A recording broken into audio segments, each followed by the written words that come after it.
আসুন, কোনোভাবেই রাজনৈতিক বিভাজন, বিদ্বেষ, সংঘাত, সহিংসতার দিকে দেশকে ঠেলে দেওয়া যাবে না। আগামী নির্বাচনে সকল রাজনৈতিক দল ক্যাম্পেইন করবে, তার প্রচার প্রচারণা করবে, মিছিল করবে, মিটিং করবে।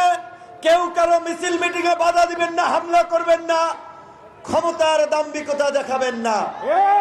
ক্ষমতার দাম্ভিকতা শেখ হাসিনা দেখিয়েছিল, শেখের বেটিরা কি পালায় না, এই গণ অভ্যুত্থানের মধ্যে বলেছিল, কিন্তু শেষ পর্যন্ত কিভাবে পালিয়েছে দেখেছেন তো? বিমানে চড়ে পালিয়েছে। কাজে আল্লাহ অহংকারীকে পছন্দ করেন না। সুতরাং যারা অহংকার করছেন তারা জেনে রাখুন, অহংকার পতনের মূল।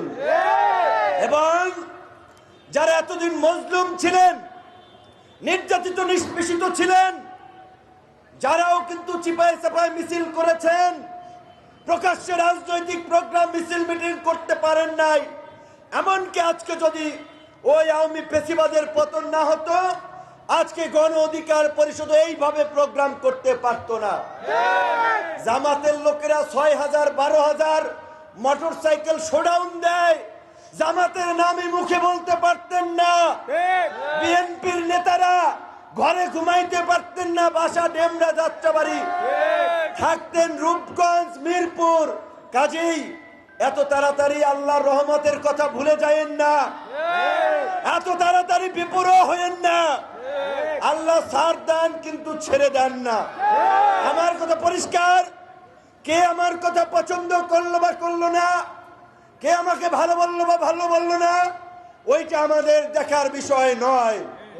আমরা চাই জুলাইয়ের গণ অভ্যুত্থানের অংশীদার রাজনৈতিক দল এবং সবচেয়ে বড় অংশীদার এইখানে দাঁড়িয়ে থাকা ওই টেম্পুওয়ালা, বাসওয়ালা, চায়ের দোকানে এই সাধারণ মানুষ, ওই যাত্রাবাড়ি থেকে সারা বাংলাদেশের মৃত্যুর তালিকা যদিগুলো আপনারা মিলান, তার ৮০ ভাগই একেবারে সাধারণ মানুষ। জুলাই গণ অভ্যুত্থান এটি কোনো রাজনৈতিক আন্দোলন ছিল না, এটি সময়ের প্রয়োজনে, দেশের প্রয়োজনে এটি একটি গণ অভ্যুত্থান, গণমানুষের লড়াই ছিল। গণমানুষের লড়াই ছিল গণতন্ত্রের জন্য, তাদের ভোটের অধিকারের জন্য, একটা সংঘাত সহিংসতা মুক্ত, একটা সম্প্রীতির, একটা সহনশীলতার রাজনীতির মধ্য দিয়ে একটি শান্তির জনপদে বাংলাদেশকে পরিণত করার জন্য।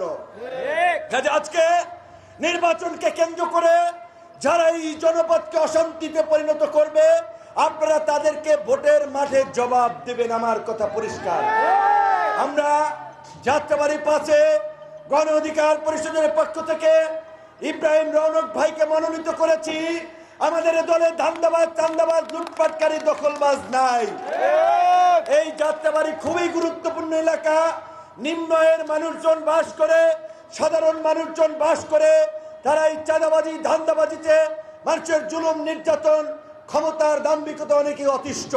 কাজে আমরা চাই এই সাধারণ মানুষের প্রতিনিধি হিসেবে এই আমাদের মতোই সাধারণ মানুষ ইব্রাহিম রৌনক ভাইকে এই এলাকার মানুষ নির্বাচিত করে একটা সঠিক জবাব দেখ নির্বাচনের মাঠে।